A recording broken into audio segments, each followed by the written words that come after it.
চীনা হাঁসের পালক কেটে দেওয়ার অন্যতম কারণ হচ্ছে উড়ে যাবে এই ভয়ে। চীনা হাঁসগুলো কিন্তু অনেক উড়তে পারে।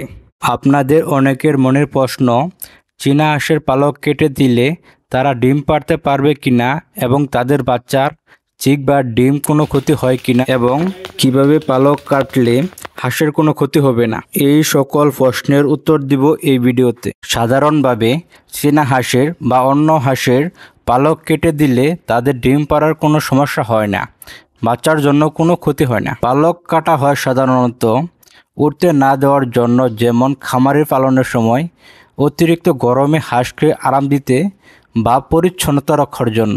ডিম পাড়া সম্পূর্ণ আলাদা একটি প্রক্রিয়া, যা হাঁসের হরমোন, খাদ্য এবং শারীরিক সুস্থতার উপর নির্ভর করে।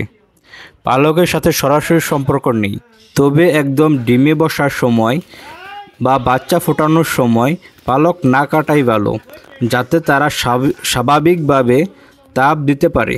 খুব বেশি পালক না কাটাই ভালো, বিশেষ করে শীতের সময়। লক্ষ্য রাখতে হবে কাটার সময় যেন ব্যথা না পায় বা রক্ত না ঝরে, নইলে হাঁসের অনেক ক্ষতি হতে পারে এবং ডিম পাড়াতেও প্রভাব পড়তে পারে। এই ভিডিওতে আমরা জানতে পারলাম চীনা হাঁসের পালক সঠিকভাবে কেটে দিলে তাদের ডিম পাড়া বা বাচ্চা ফোটানোর ক্ষেত্রে কোনো ক্ষতি হয় না।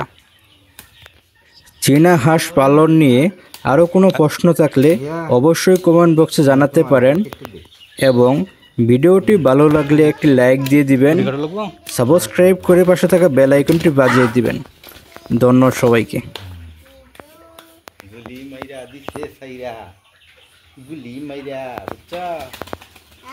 বুঝছা